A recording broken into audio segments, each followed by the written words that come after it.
So, we will start then. Okay. So let's put some pressure on then. Laurie, thank you for being here. So I understood that you listen to our podcast and you're here. So thank you. You're courageous, and that's awesome. I wanted you to be here because I met you when I was in Dubai, and you've been my trainer in coaching for OSC, and I found you amazing. Oh, thanks. Wow. See, I'm putting all the compliment right now. Oh, okay. So before that, I would like to introduce you. You are a master certified coach, right? I am, Okay. yes. Okay. So you MCC. Now, if you have no idea what it means that if I will take the analogy of Star Wars. Basically, Laurie is Yoda, right? In the coaching world, this is the level where she is. Okay, that's Yoda. And me and Tim, we are the Wookiees. How do we call them? The small furry animals, Tim. The Wookiees. I've never watched Star Wars, mate. I've no idea what you're talking about. Are you fucking kidding me? You never watched Star Wars? I tried to watch the first one. I thought it was dreadful, and I never really got into it. So okay, sorry. Okay. Hold that because we need to get into this because this is. Harrison Ford's the worst actor in the world. You know. So okay, forget it. Okay, fine. I'm just. What you just said, it's just shocking. Anyway, so you're Yoda. Okay. You've been also working for CTI, the Coaching Training Institute, for a long time, and you were at the very beginning of the adventure, from my understanding. So you developed the program, from what I understood. Yeah. So you helped build this program. And correct me if I'm wrong, by the way. Yeah, I didn't. I at one point I contributed to the design of the program, but it was a small contribution. What I helped do is expand CTI into a bunch of new countries like Dubai and South Africa and all over EMEA and South Korea. Very good. And you are a faculty member at CARR Global. So lots of acronyms, but basically the point is you are an awesome coach, right? And you have all the credentials that makes me jealous, and that's cool. And there's something that I've learned, during our email exchange. I've just learned that you worked for the United States Navy, Yes. and you were an acoustic engineer, Yes. and you were tracking submarine for the United States Army. That's awesome, actually. Yeah. Well, awesome. Yeah. I don't know. It's just like you're a spy, basically. You were a spy or something. Spy in the Cold War era. Wow. Anyway, and you're here because we had a discussion before to say there's so many things that I would like to discuss with you, but you're really interested about one thing, is about the neuroscience and the brain and coaching, how all of this fit together. Yes. And I think it's a fascinating discussion for me, because I still have, when I talk to ordinary people, like everyday people, and I talk about coaching, the first thing that they'll tell me, oh, isn't it bullshit, this thing, this coaching thing, right? And I like when we come with fact, with science, with something to explain how it works really in our brains, how it shifts our perspective and so forth. So thank you for being here, and I hope that we will be able to clarify all this, right? So Laurie, based on that, can you just with all this for people? I will start very simply for people who don't know about coaching, what coaching is, right? Can we have a very simple definition about this? What is it, right? Yeah. Well, what comes to mind is a definition a lot of people use for coach, which is a really old definition, which is a vehicle that gets you from where you are to where you want to go. So it was a horseless carriage was a coach, gets you from where you are to where you want to go. And a lot of coaches have used that as, I get my clients from where they are to where they want to go. Right. And what helping. Yeah. And helping them get out of their own way, for example, set goals, get clear, who am I? What do I want? Where am I going? How do I get there? How do I stopping myself? So are you a horse then? Is that what you're saying? You are the horse that drives I'm the horse. Okay. Yeah. I actually had mentioned horseless carriage, but that's okay. I'll be the horse. Yeah, but a horseless carriage could go anywhere, couldn't it? So when it's got a horse attached to it, then it has a particular direction. Maybe, I don't know. Have I overstepped the mark already? Okay, absolutely. This is why Tim is here. It makes all this podcast going. Okay. Can I just come in and shoot off at a ridiculous tangent that is going to have Olivier rolling his eyes, and so I just want to go back to what you did when you were tracking submarines. My nephew was in the Royal Navy, and one time I went down to see him at Portsmouth, and he actually took me onto the bridge of the Ark Royal, which obviously is a big. For those people that don't know, it's a big aircraft carrier, and I mean, in this day and age, that would just be impossible, the security. But he showed me around. He showed me all around the Ark Royal, and he was saying the one time they were tracking a submarine in the North Atlantic, and they tracked it for 5 days only to find out it was a whale at the end of it. Is that plausible, or was he bullshitting me? Because he swore to God that was true. I think he bullshitted you, my friend. I don't know. I'm going back now into the early 90s. Was that possible? It's possible. I'm just trying to think of the acoustical signatures of a whale compared to a submarine. Usually when you look at in the frequency, like in your stereos, when you look at the bass and the treble, and you want to bump up the bass, so you're looking at what we call the frequency domain.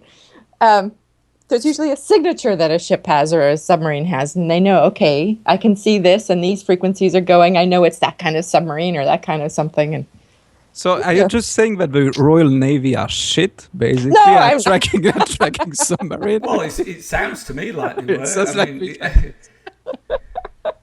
I'm saying I would think that they would have, the signatures of different things, but it's quite possible. Whales, I think they can also mimic. Maybe it was mimicking a submarine. It's got a little turret and a ladder attached to its back, so that it was just. And it gets its fins to go around in circles at its tail to go around in circles like a propeller. So it seems perfectly plausible. Okay, just thought I would check that out. No, actually, they get too serious. No, it was too serious, and you're right. That's why you're here, actually, Tim. It's to light the mood. I don't know why I've started this very serious thing, this serious introduction, because it's not us at all. But I watched also your TEDx talk, and you mentioned how you come from this acoustic engineer background to coaching. So can you just very briefly tell us what brought you to this coaching world? How did it happen? It was a big jump. And so I was working for the Navy as a civil servant. I wasn't in the Navy. I was based in this beautiful place in San Diego, working in a lab, very casual environment. It was really great. And I kept working on different projects, underwater acoustics this and underwater acoustics that, and programming and a lot of things that I like to do, but I never found it satisfying. So it made me nuts. It's like project to project, what's going to be satisfying? Maybe I should go track whales, because I was actually a little more interested in survival of whales and dolphins and stuff. Anyway, the short version is I wasn't ever satisfied, and I kept looking for something else. And I had done a bunch of meditation programs, personal development stuff, activist work, overpopulation activism, all this stuff, and I'm like, those things were really exciting to me, and they felt really satisfying, but there was no money in them. And I thought, okay, I've got to find something that has it all: the career, the money, the good for the world, good for me, good for people. And as soon as I heard about coaching, I knew that was it. So when was that, actually? In the 90s, late 90s? Yeah, 96. I decided I hung my shingle out as a coach in 1996. Coaching, wow. So, and you describe really, very briefly what it is. And I think one of the important points that I would like to add on to your description is, and I think this is misunderstood by people, a coach doesn't tell what to do. This is one important point that I would like to add, right? That's right. Okay. So, go back to with a simple definition. Except Tim. Tim is always tell his people what to do, right? Because he's so wise. Genius. You're a genius, right? His brain is freaking amazing, Laurie. It's the size of a planet, to quote. Exactly.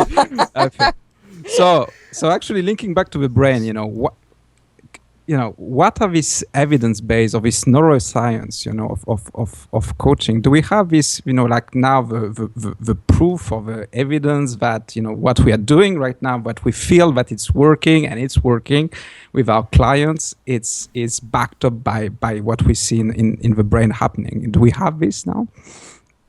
Do we have the correlation between what we do in coaching and what the neuroscientists say? Yeah. A lot of it, I would say. Yeah. What I started, as I was training coaches, I was always trying to find ways to explain what we're talking about. Mm-hmm. Here's what we're doing. We're changing our mindset so we can create new perspectives and new options. Mm-hmm. If we look at things differently, there's new possibilities. And then I was reading all these neuroscience books, and it felt like I was reading exactly the same thing in the neuroscience books that I was teaching. Mm. And there wasn't necessarily the neuroscientists saying, oh, here's your science for coaching. They're not saying that, but everything they're talking about is the same thing that we've been talking about in coaching and in psychology and in probably in NLP. I don't know NLP very well at all. I don't know NLP at all. But there's just the research that they're coming out with is just the same thing that we've been doing. Does that make sense? It makes sense. Can you give us an example, actually? Can you, which will be... Yeah, for example... first thing that comes to mind is doing visualizations. So the training that I had as a coach, we would do visualizations with clients sometimes. Have them close their eyes, have them relax their body, and get into a relaxed sort of meditative kind of state, and ask questions from that place. And then what neuroscience keeps coming up with is that mindfulness is a really great thing for the brain. It relaxes it lets the limbic system sort of not necessarily shut off, but relax itself and not be active. So our limbic system creates a lot of fear and a lot of messages to us, like, don't do this and don't do that. And, oh, my God, if you do that, you're going to die. And, that's what the limbic system's job is, to keep us safe. And when we do some meditation and mindfulness, it shuts that stuff off, and we get what I call a wisdom voice, but we get a different voice in our brains. And it's just brain stuff. And if you close your eyes, it turns off your visual processing center of your brain. This is what neuroscientists are telling us. 60%, I think, of our brain power goes to processing visual images. All the stuff that we see, lots and lots of energy goes towards that. So you close your eyes, it turns it off. More energy for other parts of your brain to think, be creative, contemplate. So we used to always close our eyes for doing visualizations, and clients would go, "Ooh, that's weird." But I like to say, look, it shuts off your visual processing center. It's very matter of fact. Let's do that. And breathing actually helps release a lot of adrenaline and other chemicals that aren't helpful for contemplation and considering your path of life and all of that. Breathing does, did you say? Did you say breathing does that? It helps. Yes. If you relax and you breathe.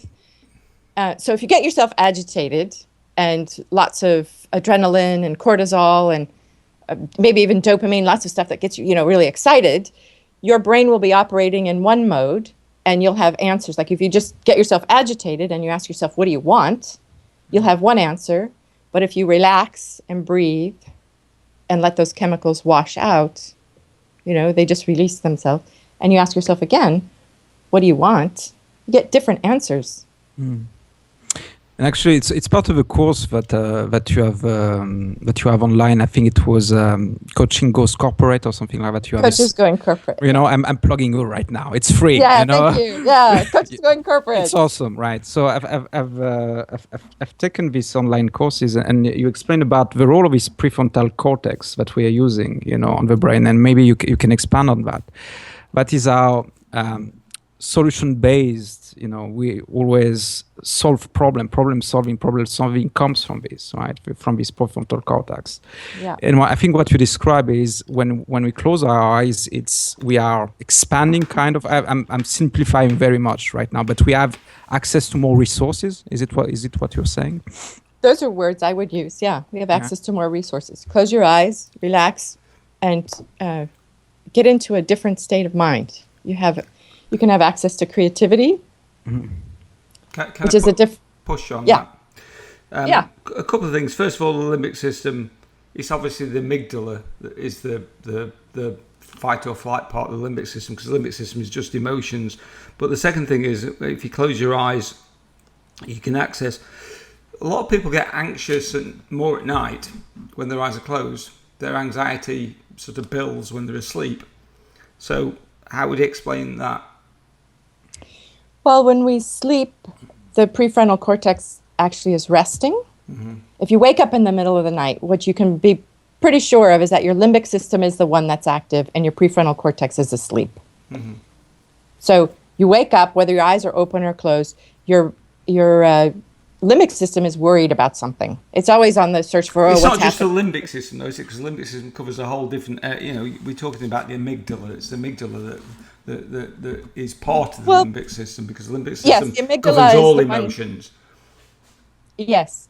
And there are other parts of the limbic system that work with the amygdala, the hypothalamus and thalamus, and they're kind of searching for where's the problem, what's the stimulus, and how should we respond to that, and it sends messages to the amygdala. But it's the amygdala that releases the chemicals. But yeah, in the middle of the night, don't trust anything that you think about in the middle of the night, because it's mostly your worry self, more likely your worry self. Mm-hmm. You're worried, limbic system, amygdala, all of that. It's got 5 times more circuitry for fear-based stuff or worry than it does for possibility. Mm. Yeah, so we have different kinds of emotions, 5 more times circuitry for fear. So it's more likely, if you wake up in the middle of the night, you might start churning on something, and it's mostly your limbic system that's active, and it has more possibility to go to the fear side. So it's highly likely that you sit there and churn and worry and think about things that are going to go wrong, because your prefrontal cortex is resting. Yeah, nobody hears a bang in the night and think, oh my God, somebody's just thrown $1 million onto the roof of my house. Exactly. It's always like there's somebody breaking into my house. So, yeah. Yeah, that's true, actually. Yeah, that's a good point. You always worry about the cracks in the house and all this kind of stuff, and you make lots of anyway. Yeah. So in England, it was even worse, because the house would cool down more at the night than it does in Florida. And it would creak and it would make noises and what have you, because the house was just cooling and contracting and what have you. It's like every noise is like, oh my God, that is the bogeyman. Yeah. Oh my God, that is somebody come to bring me some money and hug me and tell me how wonderful I am.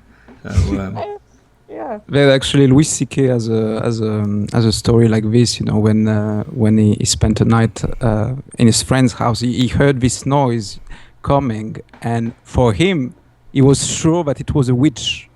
For him, he was sure. Of course, what else can it be? And he said, he just realized, witches are real now, because I can hear this noise, right? And this is that's great, actually, right? Yeah. And when the brain doesn't know, when we don't know something, so we hear a noise, we don't know what it is. Instead of being curious, it's much easier, much more efficient. The brain always wants to be efficient. It's much more efficient to fill in, to make something up. It would rather be wrong than to not know. Yeah, no, I agree with that. That's like cognitive dissonance, the brain having just hating not knowing the answer to something, the certainty of something. Oh my God, it's definitely somebody coming to axe me up. Yeah. What else could it possibly be? Is it like every night like this for you, Tim? Every night you wake up and you say, somebody wants to kill me. Yeah, right? It's normally you. That's normally you that I imagine downstairs. Yeah. Yeah, for sure. Yeah, come on, man. We never met. That's the beauty of this podcast. One day we'll meet. I come back to the TED Talks that you did, actually, and you mentioned a story that was fascinating to me. It was you did some coaching training in San Quentin prison as well. Yes. Oh, that's awesome. Right. So can you and there's something about this, our thought process and our beliefs, right? About thought, beliefs, and behavior. There's a link there, right? Mm-hmm. And I think there's a brilliant story about one of the inmates. I think that was very, very cool story. Can you tell it, or can you recall it, or? Yes, I think I remember the story I told in that talk. So what we were doing in San Quentin was a program called Fulfillment, and it was about knowing your values and living your values, or teaching the guys how to coach people to know their values. But we did the values work with them. And there was another visualization that we did called a future self. And the future self is like an inner resource that is really a wise voice. So we had done these exercises with these guys, and they blew me away about how they worked with each other. And when you say these guys, they are the inmates, right? The inmates, yeah. The inmates, right? Not the guards, the inmates, right? The inmates, yes. We were working with inmates from a medium security part of the prison, and these guys were on special commendation or something. That they were allowed to come to this course, although they had to go into lockdown every now and then. It was very disruptive. But anyway, they were amazing at working with one another, and they were all doing some really great work. But several of them were like, these are all really positive things. And the one guy I talked about in my talk, he came up, he had tears in his eyes, and he was really, he just couldn't believe that there were these positive things about him. And what I learned about him is that he'd grown up on the streets, and nobody had ever said anything positive to him. He'd only ever believed, that he was a piece of shit and not going to come, make anything of himself. And he followed that, and, that was his identity, and that's just what he did and what he followed. And he ended up doing what they said he would do. And I don't know, we couldn't find out why the guys were in jail. So he did whatever he did, and he ended up in prison. And then he finds out that there could be something really positive about himself, and it was mind-blowing for him. And he was so desperate to be confirmed that it could be true. We had a guest on a few weeks ago, Bodhipaksa, who's a Buddhist teacher, and he used to go into prisons and that. And I know for him it was some of the most rewarding work. Because these people often just don't know there's opportunities. They just think this is how it is. How did it feel for you? It was amazing. I mean, just that one interaction was just, it was so satisfying and mind-blowing in so many ways. I knew I would have some preconceived notions about these people, and just to bust my own preconceived notions about people. Like, there was a guy who had the most perfect handwriting. And I was like, really? Why, clearly I must have had a belief that everybody in prison would be illiterate or something. So not true, but I busted myself, and that's great when you feel like, oh, silly me, I had some stupid ideas, and so that was great. That was just personal stuff for me. But the way they were working with one another and how serious they were, and the reason they were getting coach training is because they wanted to help guys younger than them who were in at-risk youth at risk, I think is the expression they use. How did you get in there? Was it easy? You don't just knock on the door of San Quentin prison and say, I heard it in a Johnny Cash song, and therefore I want to come in and help people. How do you do that? Because that was fascinating to me. Yeah, there was an organization, I think there was a nonprofit that was working with some folks in prison. I think they were coaching them, and the prison guy said, we want to do this. We want to do this coaching we want to learn how to coach. How do we learn how to coach? And they called up, either the prison guys or the nonprofit folks called up the Coaches Training Institute and said, will you come in, give us some training? Because we need it and we want to help these people. And so there was a little foundation set up, and most of us volunteered to go in. We didn't get paid for that. Or maybe it was a tiny pay, but a tiny fraction of what we would normally get. Not that was much anyway. But it was sort of just a goodwill project. Most of the people involved were just in it for wanting to help. Cool. And it was really satisfying for all of us. And then the prison cut it off. There was some new warden came in, and they didn't want, restorative kind of, they want punishment prison as opposed to rehabilitation. And said, oh, this coaching stuff. Don't say that. I'm going to have to headbutt my desk. When you go in there and give something like that for either no money or little money at all to try and help people, and then somebody just decides, I almost feel like I've slipped into the Shawshank Redemption. Do you know what I mean? It's just like we have to abuse and punish people rather than reconcile them and to rehabilitate. It's just Well, I've just it's an industry.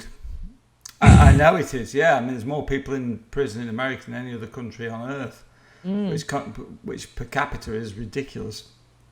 We're going all political again, aren't we, Olivier? No, don't go there, man, my friend. I know we know our political view. By the way, we know that we are, Anyway, but right now, today you have your own company. I think it's called Schuxwent. You see, I've done my research, by the way. Good job. Jesus Christ, well, one of us has to. Yeah, because one of us has to read someone. But you have your own company and you coach more executive. I think it's more in companies right now that you're training, right?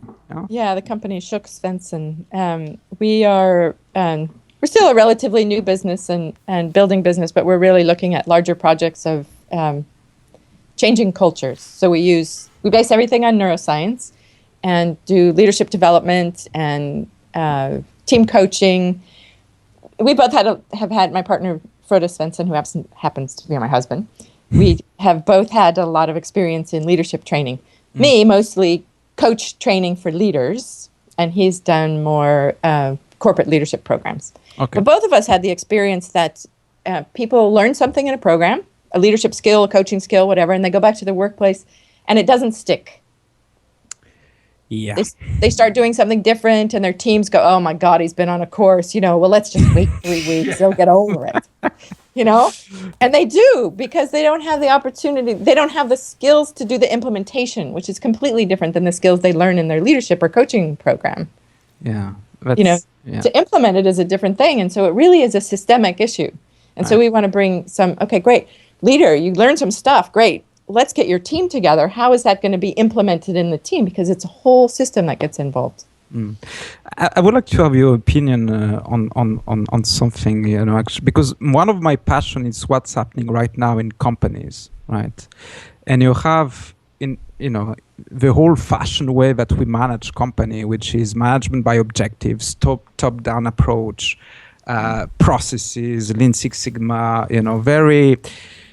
And there's a lot of pressure right now. And I can see in the companies, and I can take my companies, for instance, there's a lot of suffering. There's lots of people are exhausted. And there's something which feels wrong right now and something that feels broken, right? In this old paradigm, that the way that we manage people, which is, all about results, all about money, profit, and efficiency, and all these big words, corporate words. And I would like to have your take on this. Is it... sorry. Okay. Brilliant. I give him messages and he always responds to them rather than just reading them. Okay, fine. So Tim, because I need to say it now. Tim just showed me that I need to back up from my mic. So, but I would like to have your take from this. Is it the same that you when you go into companies? Is it the same culture that you see, the same issues that you see? Yeah, not everywhere. No. I kind of go around with this message, and some people say, our company's not like that. And I'm always pleasantly surprised, because mostly I hear that people are suffering and leaders have been learned to, squeeze the most out of people, and it's okay if they leave. But people want to be seen and they want to be recognized, and they'll stay for recognition more than pay. There's lots of research on that. Yeah. And can I just add something to that? Not just recognition, but also feeling like they're doing meaningful work. They tend to be the top two things, to be recognized for what they do and the meaningful work. And yet still, and I worked in the sales industry for 20 years, still it was like money. And it's like, that's not what makes people feel good. Yeah. It's great. It's a brilliant short-term motivator. But from a long term, you've got to feel like you're adding value to people, and you appreciate it. So and people want to be challenged and grown and appreciated, and all of those things. And we have a tagline that says we want to be rehumanizing the workplace.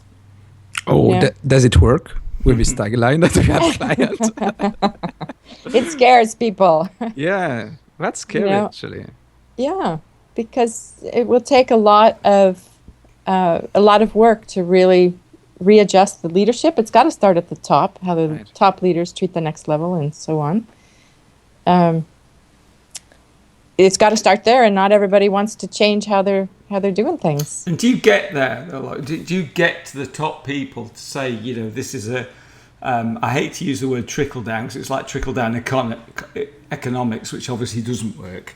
You know, I don't want to get too political, but trickle down, but it does work within an organization where if you've got somebody at the very top that believes in this and that, you know, so do you try to trickle up, so to speak? And that sounds a ridiculous thing to say, but like and hopefully that will build up into middle management, senior management, etc. Or do you work on the top down? We'd like to work on the top down. It doesn't always happen that way. Okay.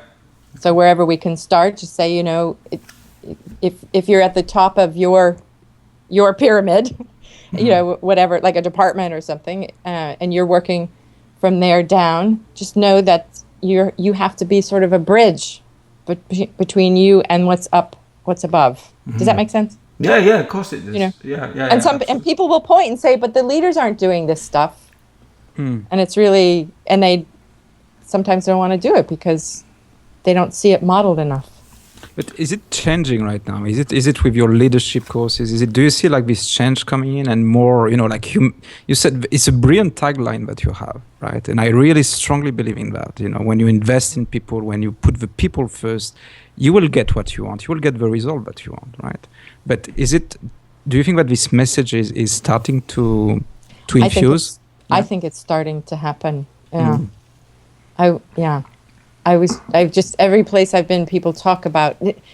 And it's not that people are empowered to start hiring us in and say, yes, we need to do that. But at least they're talking about it, going, yeah, things need to change. We need to do things differently. And conferences and meetings and colleague conversations that I have, it just seems to be, ears are starting to open, is what I can tell. Or maybe that's just the conversations we're having more and more these days. Okay. But I mean, it's not working the other way. And a lot of people know we're in some kind of shift. I mean, the whole world is in some kind of shift, but companies are also. That's interesting you say that, because well, first of all, I happen to believe that. I'm not sure. Yeah, I think we're in the middle of the most, you know, you look at the Industrial Revolution and the Agricultural Revolution, you go back. I think we're in the middle of the biggest revolution that's ever happened on the planet. We just don't know it because we're in the middle of it for the most part. Yeah. You know, this is just a phenomenal change in how society works and how it accumulates information and assimilates it and so on and so forth. I want to shift topic, well, not completely, but... Can we talk about Star Wars? Yeah, Star Wars. There's a new one coming out soon. What was the worst movie made in the late 1970s? Star Wars. Okay, so no, what I'd like to ask you is if I was to say to you, because I'm going to write a blog post before the end of the year, the best 3 books I've read in the last couple of years. So, come on, Laura, bring it to me. What are they? Yeah, so many. So, Iconoclast is one. Iconoclast. Okay. Iconoclast, yeah. Good. I love it when people tell me books I don't know. Iconoclast. Gregory Burns. Berns. And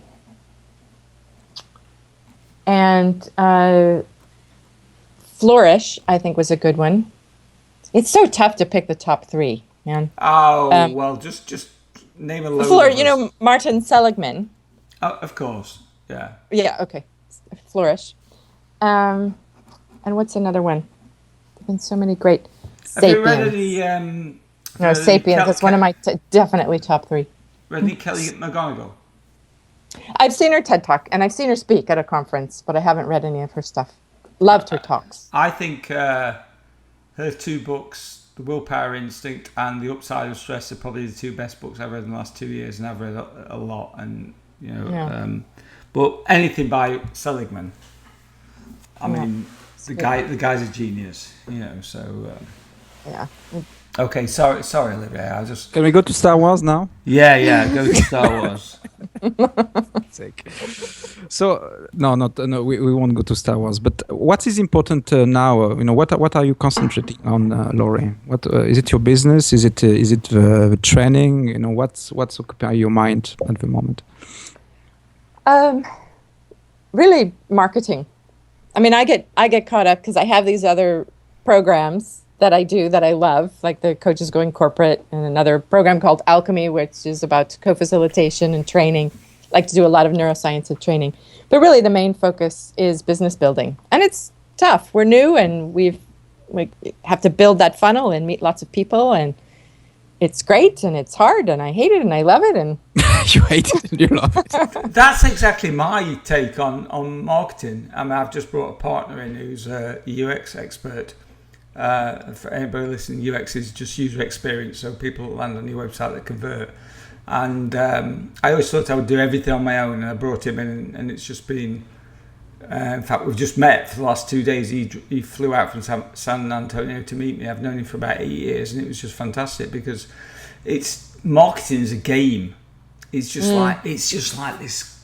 It's you're solving a riddle all the time. As okay, I've got a product that I know can help people. How do I let them know that I know that I can help them without sounding too pushy, arrogant? Yeah, exactly. Yeah. By the way, you failed with that. Huh? Yeah, I failed miserably. That's why I brought Carl in, who's great. He's fantastic at it. But it's interesting. It is because there's so many people. I'm sure you recognise, like, in our industry, there's a lot of charlatans. There's a lot of people in it to make the money, and there's also a lot of people in it that make a lot of money that aren't charlatans. I mean, I've got a lot of time for people like Michael Neal and Tony Robbins, and who I personally think are genuine, even though they use the most hard sell techniques. Yeah. But then again, I see other people. I always say to coaches when I'm training them, a bad coach that understands marketing is going to kick the ass of a good coach that doesn't. And they're going to kick them uphill and down dale, and then uphill and down dale again. And that's a bit of an English phrase, and it's sad that that's the case. It should, it should be a meritocracy. Whereas if you're good, then people come back to you. But it doesn't work like that, unfortunately. It's a big world out there, and we're appealing. Just. Yeah. So do you find that a challenge? Absolutely. I mean, that's it. I haven't been marketing my own stuff. That's new for me. Okay. And this business is relatively new, and I have a lot of expertise in training and coaching and coach training and those things. And I know when we get in the door and we get a chance to work with people, they'll invite us back. Right. I really trust that. But it's like getting in the door.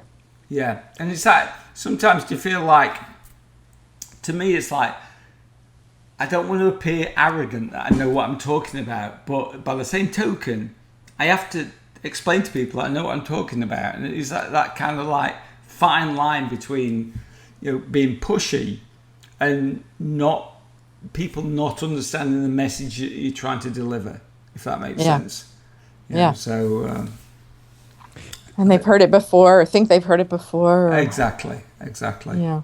So Olivier's bursting here in. No, because I have. This is very important. Very important. This is very important. We know each other now. We are at peace. We have a good flow going, right? But there's an important question I need to ask you, right? Okay. You are, and it's about the ICF, which is the International Coaching Federation, right? Yeah.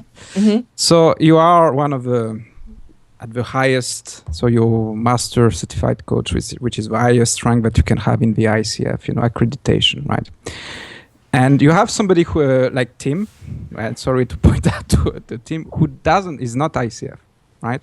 Mm. What is your take on that, right? And Tim is very successful coach, right? He's very successful. You Google him, he will be, on the top rank. He has lots of praises and stuff. So.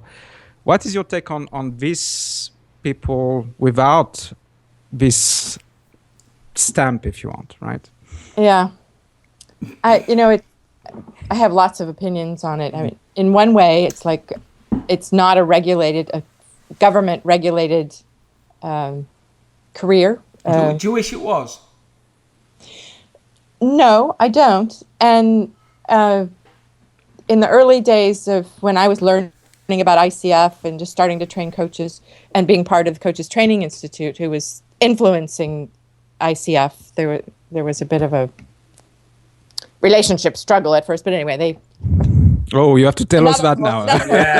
Yeah, You have to tell us. We can do that off air. Come on, tell the backstabbing things. But the thing is like we need to empower an organization so we can be self-regulating, so the government doesn't start regulating us. And so that's one of the reasons that I ascribe to the ICF, is so that we do have some kind of self-governing body, so it stays within the coaching world as opposed to the government. Because I wouldn't want it to be government regulated. I don't think that would be helpful. And I also don't think any certification accreditation body is perfect. I think there are doctors who are accredited and lawyers who aren't necessarily up to scruff, you know? Yeah. And the same for coaches. And there's probably some fantastic medical practitioners or law practitioners who aren't accredited that could do a great job. So in a way, in a way it's a wild west, and, go for it. Make yourself great as a coach. And, if you were to consider the ICF, do it because it helps us be self-regulating rather than the government. Heading towards government. I'll be honest, my issue with the ICF is I've worked with too many coaches who have hired me, who've been through ICF training, that weren't competent. And I think, and also that came through the other end, had no clue how to set up a business, and they've been sold on the myth that all you need to be is an ICF accredited coach, and then you're going to get swamped with clients, and they've got no clients after 2 years or whatever. So I think that for me, to be fair, I got certified well over 10 years ago in the UK, and the ICF wasn't available in the UK then, or maybe I would have done it because it was a 7-month course that I did, which is a little bit short for ICF. But, so I think I maybe would have done the ICF. But now when I hear people spending 8, 10, 12 grand on a course, but it doesn't really, it doesn't set them up for the business element of it. And that's what, what I train, people is like, without client acquisition, and, we all know our industry is saturated, but it's saturated with mediocrity. It's saturated with people that really don't understand how to market themselves. And, it just like, okay, I'll just set up a coaching business and I'll put a few happy quotes on Facebook, and then I'll be good to go. And it really, really doesn't work like that, because there's so much. Aren't you what you're doing, actually, man? Is it what you're doing, like your happy quotes and stuff? Yeah, but I was doing it before Pinterest started, mate, where you actually had to make them yourself. And I actually do it because I enjoy it, not because it brings me clients. It doesn't bring me any clients at all. Okay, I'm joking, man. That's fine. Oh, you trickster! You trickster! Oh. You had me there. I thought you were being serious. Oh, I love him. Anyway, you see that. I really agree with you. There's a lot of coach training, and it's coach training as opposed to coach business building training. Right. And which there's a big need for coach business building. I think too many training organizations sell it as being, this is the fastest growing industry in the country. And it's like, no, it's not. It's the fastest growing because there's more coaches, but there aren't any more clients. If you do a Google Trend search on searches for life coaches, no more now than there was in 2007.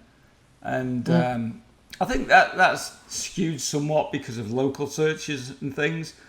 Yeah. But even so, it's an interesting way of looking at it, and to think that there's probably like, when I started, wow, you've been going at it, a lot longer than I have, but I started in 2005. And when I first moved to the US, there was no competition. It was like, type in life coach, you're going to get me. If you live the other side of Orlando, you probably aren't going to because I used to do face-to-face clients. And now I don't even feature in Orlando because I don't target my marketing at that, because I'm much more international. A bit like an international man of mystery. Yeah, that's what I was saying. You're so classy. I am. I should start smoking. You're right. Yeah. I am a cross between James Bond and the Man from U.N.C.L.E. I'm a man of mystery, and okay, shut up. Yeah, fine. Okay, I'll shut up. Shut up. Yeah. Okay, I've shut up. Laurie, there's another thing that I wanted to discuss with you, and which was Laurie's good fun, isn't she? Yeah. Which was we have something in common apart the CTI thing and the coaching. It's we have tried ayahuasca, right? Mm-hmm. So and Tim is on the like this, he's still not. I've just done ecstasy and speed and that. Yeah, but he's done lots of drugs, but not ayahuasca. But anyway, so can you just briefly tell us about your take about this experience? What did it bring you? What was the? I think. Hang on, can I just say you may need to explain. You've just gone straight into that without explaining what it is. So I'll tell you, the reason I had told you that book, Iconoclast, earlier, fantastic book, really, really great book. In the back of that, he's talking about really how to be innovative, as depends whether you're in the US or the UK. And he talks about being creative is one thing, overcoming fear, and having the social intelligence to share an idea. These are three things, and which is great. The book is great. And then at the back of the book, he has the pharmacopoeia, neuroscience pharmacopoeia of what helps creativity overcome fear and social intelligence. But really, it's about creativity. And he actually mentioned, he goes through caffeine, over-the-counter things, how are these affecting your brain and helping you with creativity. And then he comes to psychedelics. He says, well, it is too bad that these are not legal. I don't remember exactly how he phrased it. But this is some of the best stuff you can do to open your mind and have more creativity. And he specifically mentioned ayahuasca as a way to explore different parts of your mind, tap into new sources of overcoming fear and expanding creativity. So I thought, why not? A friend of mine had been talking about it, and there's a shaman that goes to the US and also Spain, and so I went and found him in Spain and joined an ayahuasca ceremony, and I've done several.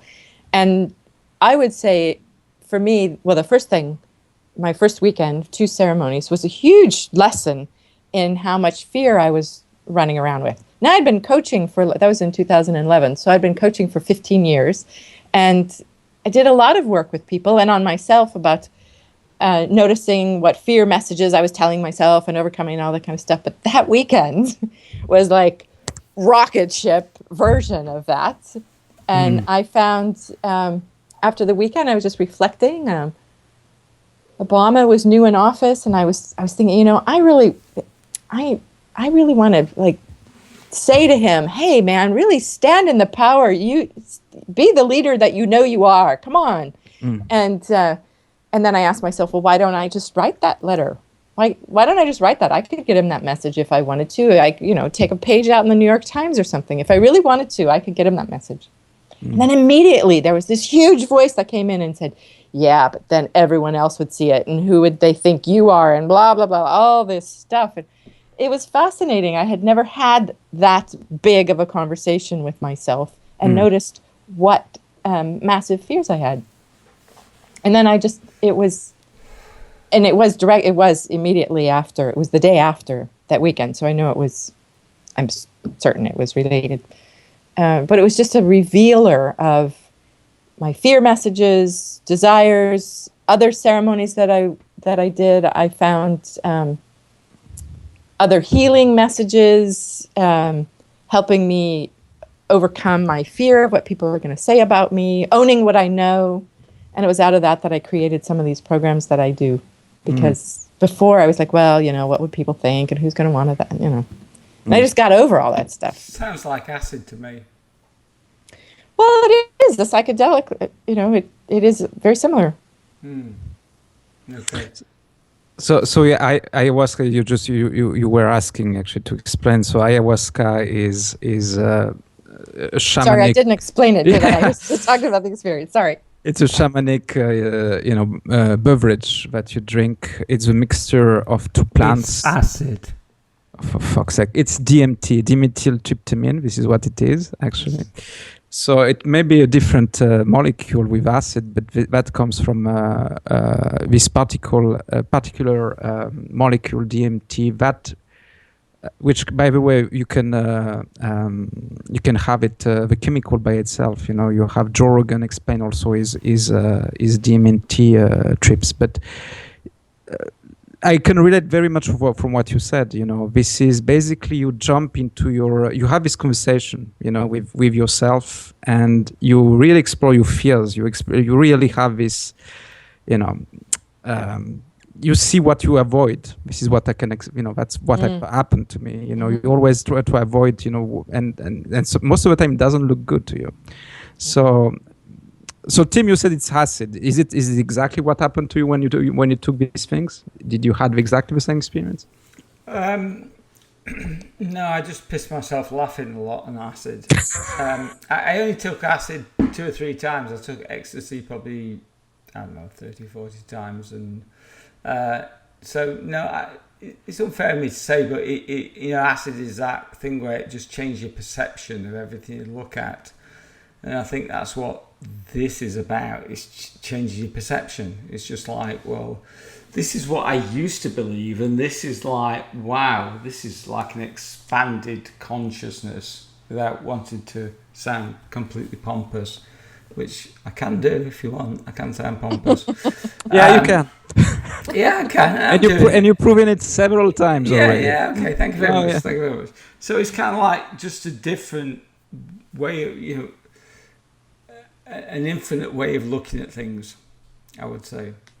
But I don't think it's any different. I don't think it's, hang on. I don't think it's to take the highbrow, like, well, I took this and you took street drugs, acid or whatever, and that's different. I think it's exactly the same. The thing is, this is where, and this is we can debate, and I think Laurie, you can intervene and jump in. You don't take this for recreation, right? Because can you? I was just going to say, I think there's context. I saw people coming to these ayahuasca ceremonies who were doing it they seemed to be there for recreation, and okay, great, they had a great time, and there were other people there who were setting intentions and making it a learning experience. And who knows? I mean, I don't know how. Can I come in? Have you ever read the Harvard? Oh, don't do it. No, you will you do again about the Harvard guys who took psychedelics and they've seen drugs and yeah. Yeah, I haven't. Mainly Ramdas. Ramdas. You're familiar with Ramdas? Sure. There's 4 of them at Harvard, and they took drugs, and they thought exactly the same thing. And they came to the end conclusion after doing it for like 15 years and flying all over Mexico, and that they thought they were going to touch God. Mm-hmm. And whether you believe that or whether you don't, in terms of you personally, is academic. But they realised it was just hallucinogenic. Okay, so there's one thing that was on point with Ramdas, and I stopped you, Tim, because you told this story for 5 times or 6 times on this podcast, by the way. So I just nobody's listened to all fucking 6. Well, okay, fine. Shut the fuck up. But Ramdas, he wanted, to, what he was disappointed with the psychedelic is the effect wasn't lasting. He went to this, alternative states, and then it went down. Have you read the book?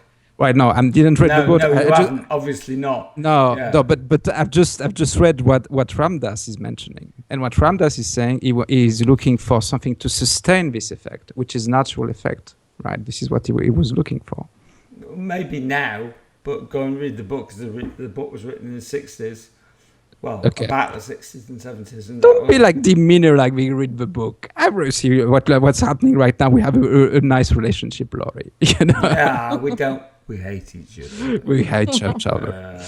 Anyway, Laurie, sorry about that. It's all about us and our relationship. You should coach us, by the way. Yeah, I don't know. As I was going to say, don't pick up that gauntlet because. Okay. It feels like one not to pick up. Yeah. Yeah. So anyway, Laurie. So fine. So let's park this ayahuasca thing because I wanted. I'm still want to have Tim going with me to Brazil, and experience this with. If I got the money, I'd love to. Yeah. So I had problems otherwise financially with my wife and her mother, but I would fucking love to go there. I would love to. I would love it. Okay, so and let's try actually with Laurie next time. We'll go all together. Yes. Okay. And all right. We can do a group hug. Yeah. To Brazil. It's all about Laurie, love. awesome. So Laurie, sorry, we didn't talk about so much about neuroscience, by the way, as we said, but this is how it goes. So and it was a fun conversation. Anyway, so I've maybe loved talking to you. I really have. I've really enjoyed talking to you. Thank you. Yeah, thank you. Thank you, Laurie, actually. Thank you for being here. And yeah, awesome. Yeah, thanks. Cool. Yeah, you guys are great. What you're up to is great with these podcasts, too. I think so. We'll get you back. We'll get you back. We say that, but we will get you back. And we will. Okay. Are you doing another fucking whatever you ayahuasca? call it? Yeah, that's it. Ayahuasca. Are you doing another one? I don't have any plans to, and I haven't done it in a few years, but who knows? Okay.